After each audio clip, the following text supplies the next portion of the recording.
fisikawan.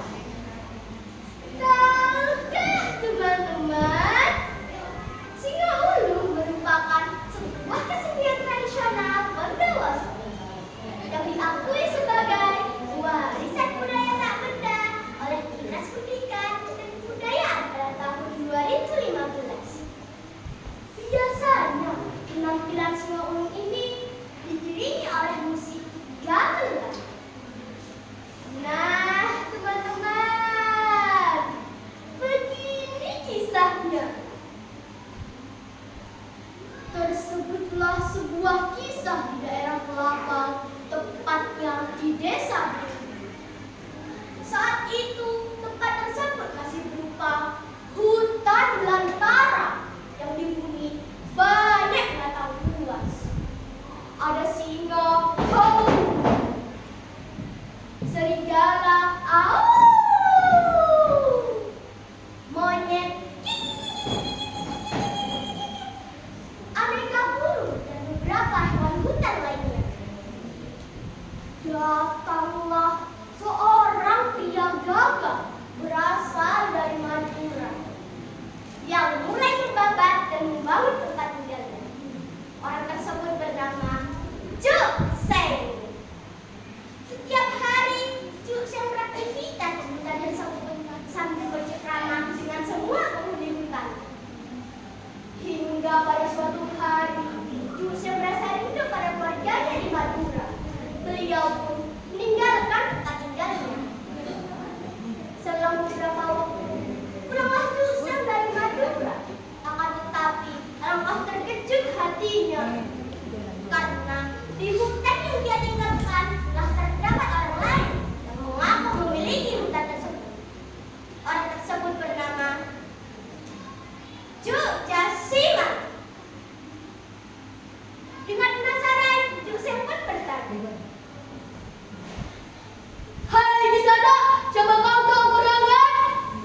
Aku adalah pembabat hutan ini. Bagaimana bisa kau ada di sini dan menempati tempat tinggalku?" Merasa tak bersalah, Jasiman pun menjawab,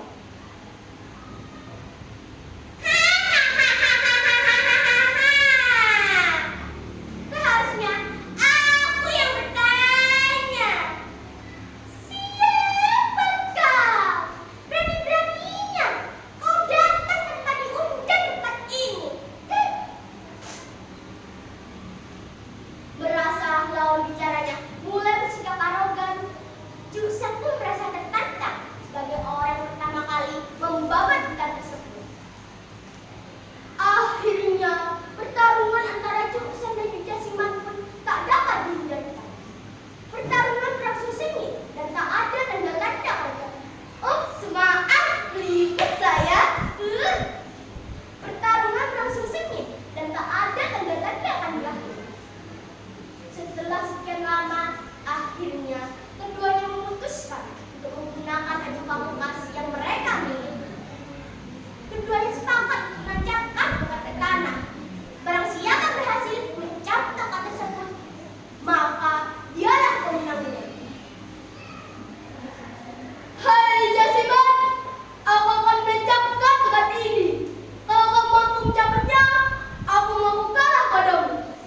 Tetapi kalau kau tak mampu mencapatnya, kau harus mengakui bahwa akulah pembabat dan penguasa hutan ini. Bagaimana?" Tutur Cuk Seng, Jasiman pun menjawab,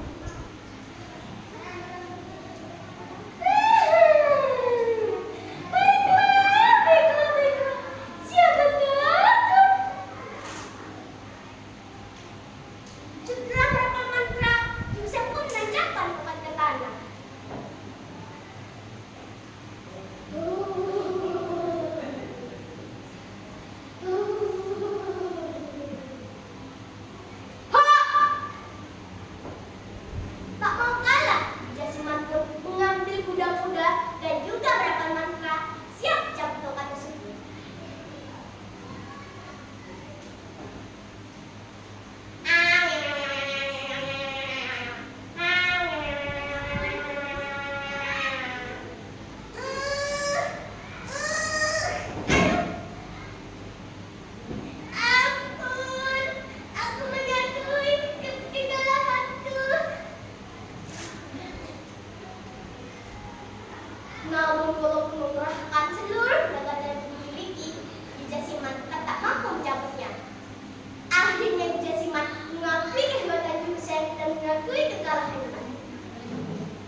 sebuah desa dan ditempati banyak warga.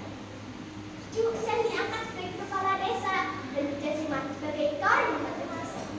Mereka hidup rukun dan tentram.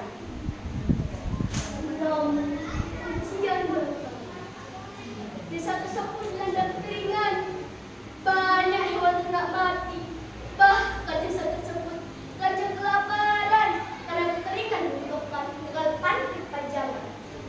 Cucu dan Cucu Siman pun rasa sedih. Akhirnya bisa melakukan tirakat dan berdoa.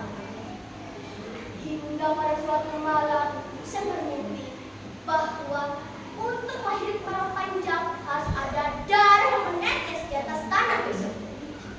Saya terbangun dan berpikir, bagaimana ya caranya di desa ini ada darah yang mengalir, namun tanpa ada pertikaian dan pembunuhan. Laman coba berpikir, akhirnya dia memiliki ide. Aha, aku ada ide. Aku akan buat sayembara kepada orang yang saling menjatuh. Jadi mereka akan